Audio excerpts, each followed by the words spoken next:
क्या सिखाते हैं पुराण और शास्त्र? शास्त्र केवल धर्म नहीं सिखाते, और वो धर्म तो कदापि नहीं जो अपने गोत्रों में दर्शाया जाए। पुराण सिखाते हैं अनुशासन, मर्यादा और संयम, वो धर्म जो अपने कर्मों से दर्शाया जाए। 9वां अध्याय, भाग 2, महाभारत। जरत्कारू ऋषि की कथा और आस्तिक का जन्म। वासुकीनाग ने कहा, इस तपस्विनी कन्या का नाम भी जरत्कारू है और ये मेरी बहन है। मैं इसका भरण पोषण और रक्षण करूंगा।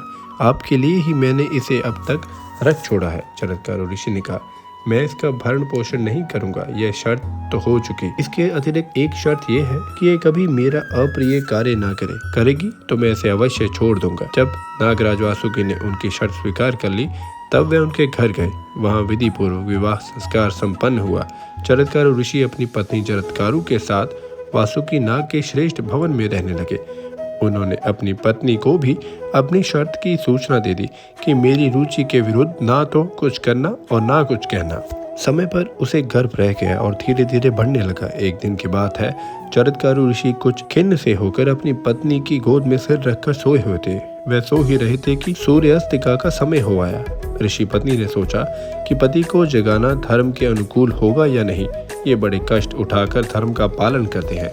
कहीं जगाने या ना जगाने से मैं अपराधिनी तो नहीं हो जाऊंगी। जगाने पर इनके कोप का भय है और ना जगाने पर धर्म लोभ का। अंत में वे इस निश्चय पर पहुंची कि चाहे कोप करें, परंतु उन्हें धर्म लोभ से बचाना चाहिए। ऋषि पत्नी ने बड़ी मधुर वाणी से कहा, महाभाग उठिए, सूर्यास्त हो रहा है। आचमन करके संध्या कीजिए। ये अग्निहोत्र का समय है। पश्चिम दिशा लाल हो रही है। ऋषि जरत्कारू जागे। क्रोध के मारे उनका होंठ कांपने लगा। उन्होंने कहा, सर्पिणी, तूने मेरा अपमान किया है। अब मैं तेरे पास नहीं रहूंगा।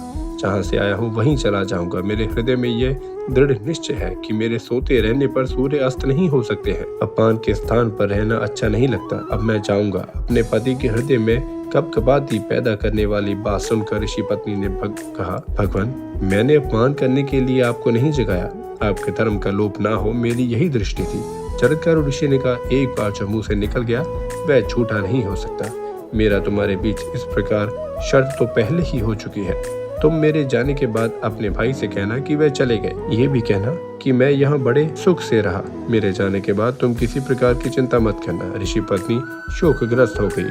उसका मुंह सूख गया, वाणी गदगद हो गई, आंखों से आंसू भर आए। उसने कांपते हृदय से धीरज धार कर हाथ जोड़े कहा, धर्मज्ञ, मुझ निरपराध को मत छोड़िए। मैं धर्म पर अटल रहकर आपके प्रिय और हित में संलग्न रहती हूँ। मेरे भाई ने एक प्रयोजन लेकर आपके साथ मेरा विवाह किया था। अभी वह पूरा नहीं हुआ। हमारे जाति भाई कद्रु माता के शाप से ग्रस्त है। आपसे एक संतान उत्पन्न होने की आवश्यकता है। उसी से हमारी जाति का कल्याण होगा। आपका और मेरा संयोग निष्फल नहीं होना चाहिए। अभी मेरे गर्भ से संतान भी तो नहीं हुई, फिर आप मुझ निरपराध अबला को छोड़कर क्यों जाना चाहते हैं? पत्नी की बात सुनकर ऋषि ने कहा, तुम्हारे पेट में अग्नि के समान तेजस्वी गर्भ है। वह बहुत बड़ा विद्वान और धर्मात्मा ऋषि होगा।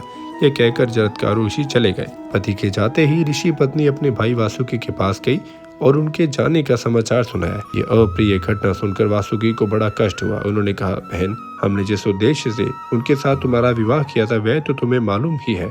यदि उनके द्वारा तुम्हारे गर्भ से पुत्र हो जाता है तो नागों का भला होगा। वह पुत्र ब्रह्मा जी के कथन अनुसार अवश्य ही जन्मजय के यज्ञ से हम लोगों की रक्षा करता। बहन, तुम उनके द्वारा गर्भवती तो हो ना। हम चाहते हैं कि तुम्हारा विवाह निष्फल ना हो। अपनी बहन से भाई का ये पूछना उचित नहीं है, फिर भी प्रयोजन के गौरव को देखते हुए मैंने ये प्रश्न किया है। मैं जानता हूँ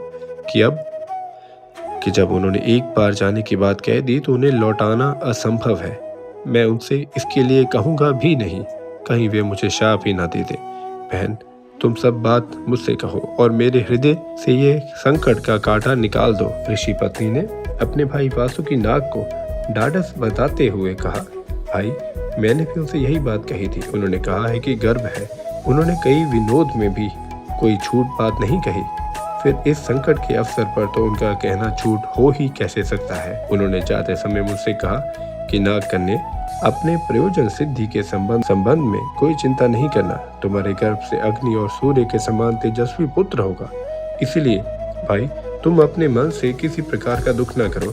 यह सुनकर वासुकी बड़े प्रेम और प्रसन्नता से अपनी बहन का स्वागत सत्कार करने लगा और उसके पेट में शुक्ल पक्ष के चंद्रमा के समान गर्भ भी बढ़ने लगा। समय आने पर वासुकी की बहन चरत्कारु गर्भ से एक दिव्य कुमार का जन्म हुआ। उसके जन्म से मातृवंश और पितृवंश दोनों का भय जाता रहा। क्रमश बड़ा होने पर उसने चैवन मुनि से वेदों का सांगोपांग अध्ययन किया। वह ब्रह्मचारी बालक बचपन से ही बड़ा बुद्धिमान और सात्विक था। जब वह गर्भ में था तभी पिता ने उसके संबंध में अस्ति है पद का उच्चारण किया था, इसलिए उसका नाम आस्तिक हुआ।